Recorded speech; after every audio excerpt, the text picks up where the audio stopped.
The ABC News exclusive, a rare interview with First Lady Melania Trump. Nothing was off limits here. The First Lady speaking publicly about her marriage to President Trump and about allegations of infidelity involving the president. ABC's Tom Yamas and his exclusive with First Lady Melania Trump on the scrutiny she says she has endured as First Lady. Through it all, she has held her tongue. Silent when porn star Stormy Daniels stepped forward. Silent when the White House denied the affair. Silent when the president later admitted to paying hush money.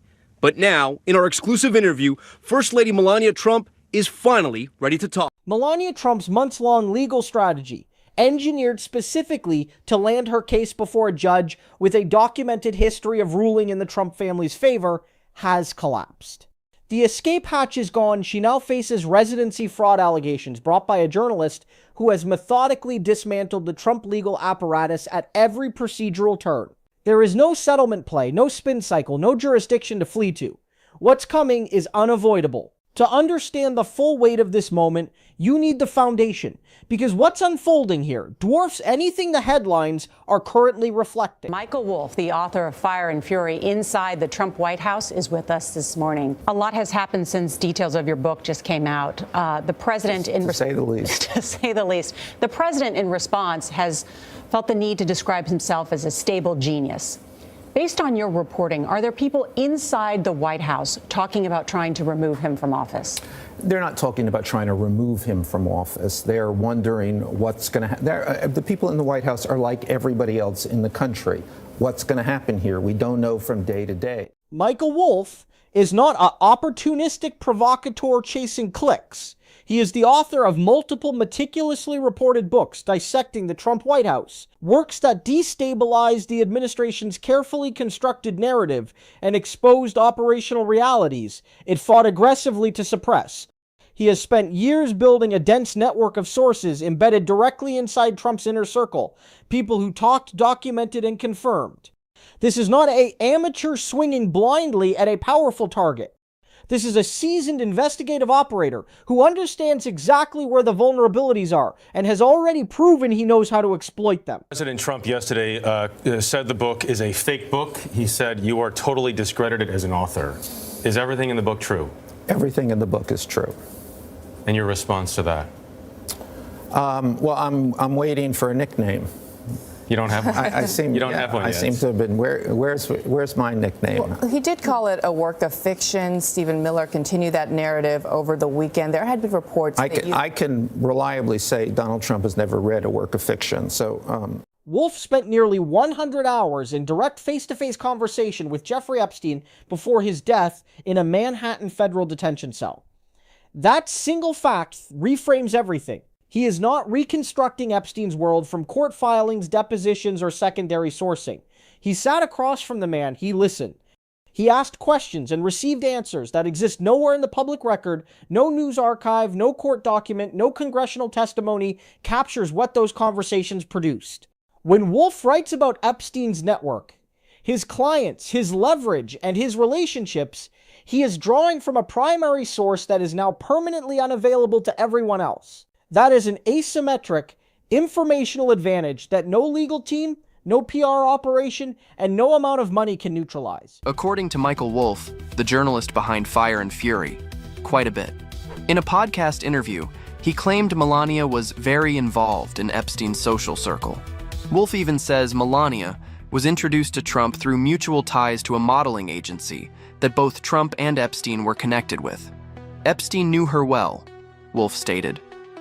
Politico has also pointed out that Zampoli, the same man who brought Melania to the U.S., had ties to both Epstein and Ghislaine Maxwell. Wolff is now deploying material that directly implicates Melania Trump within the Epstein ecosystem, explaining the administration's frantic, unlimited spending to bury this litigation.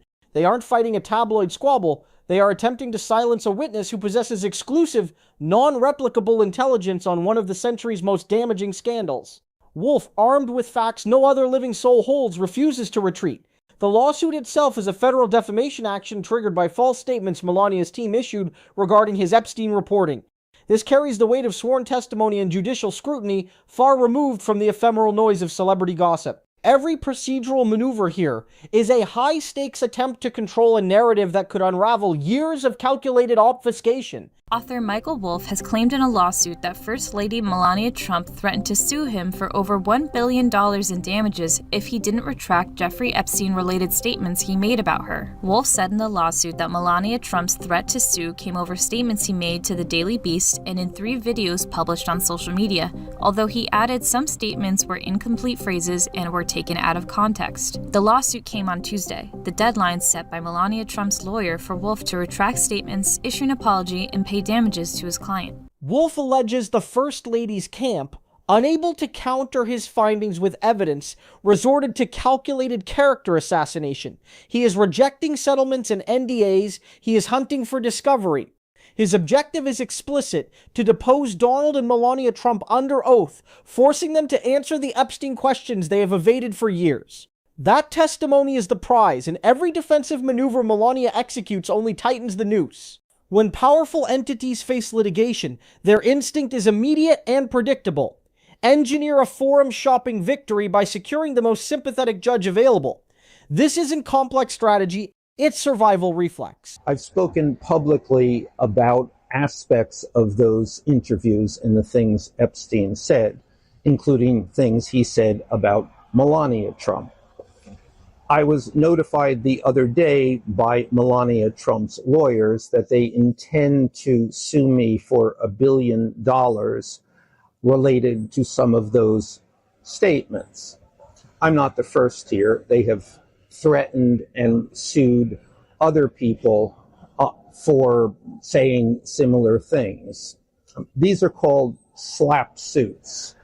They may have really no chance at all of proving defamation, but they sue anyway. Wolff alleges the First Lady's camp, unable to counter his findings with evidence, resorted to calculated character assassination. He is rejecting settlements and NDAs. He is hunting for discovery. His objective is explicit: to depose Donald and Melania Trump under oath, forcing them to answer the Epstein questions they have evaded for years. That testimony is the prize, and every defensive maneuver Melania executes only tightens the noose. When powerful entities face litigation, their instinct is immediate and predictable. Engineer a forum-shopping victory by securing the most sympathetic judge available. This isn't complex strategy, it's survival reflex. You do not fight on terrain that advantages your enemy. You analyze the bench, assess procedural rules, and steer the case toward a jurisdiction that guarantees a win. Melania's legal team performed this exact calculation, concluding they must extract the case from New York to the Southern District of Florida. The target was clear: Judge Eileen Cannon.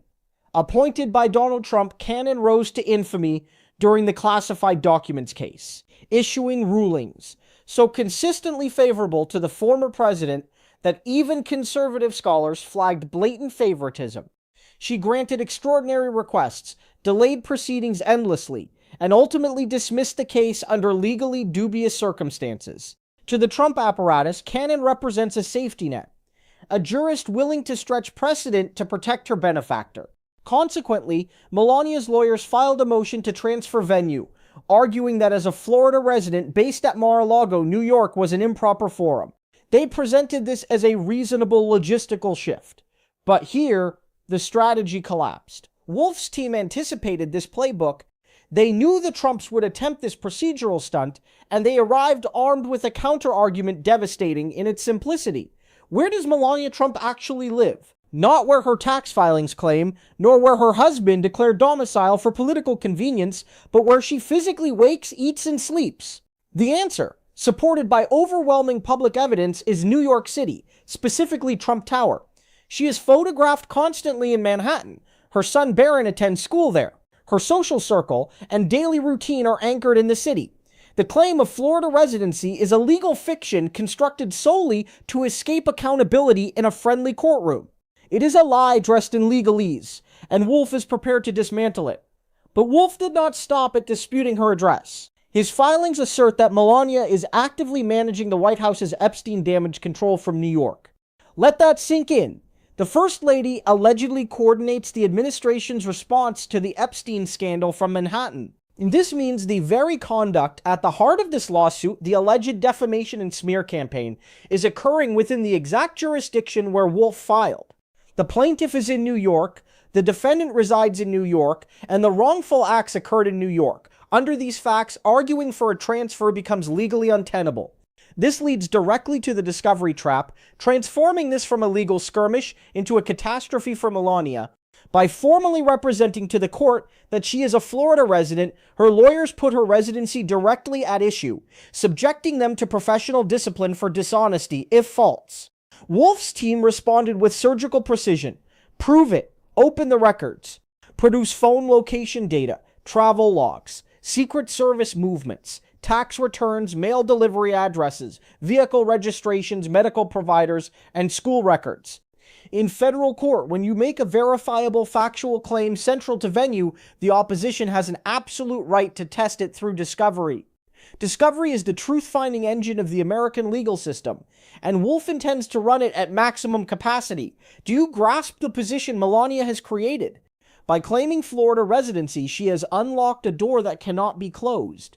Wolf can now demand, under penalty of perjury, a complete accounting of her whereabouts for months or years.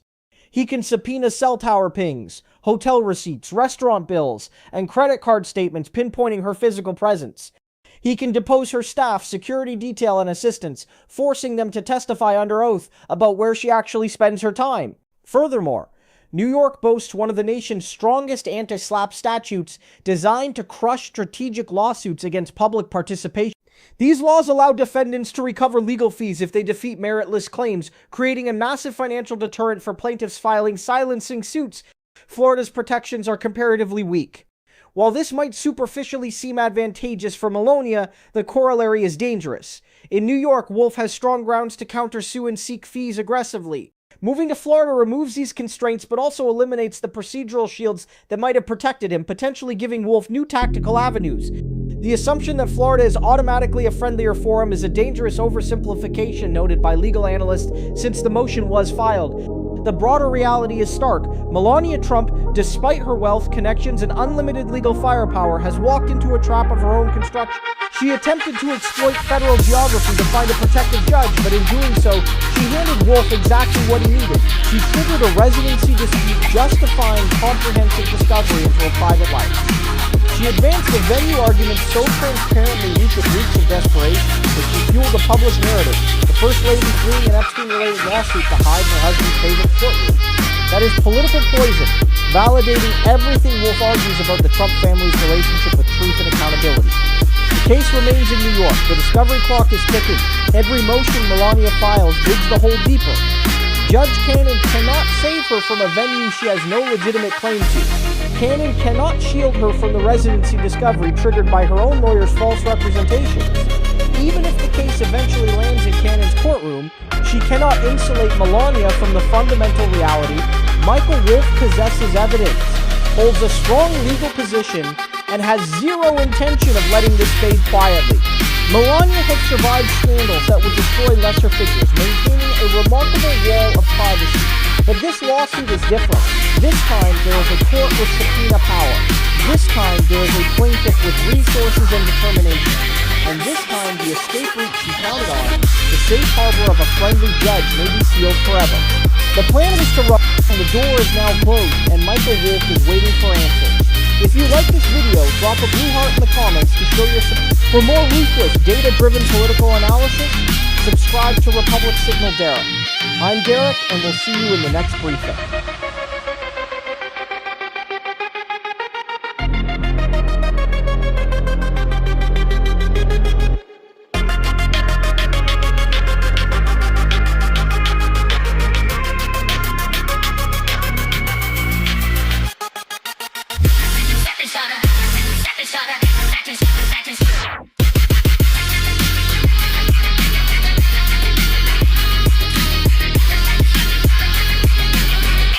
Get this started.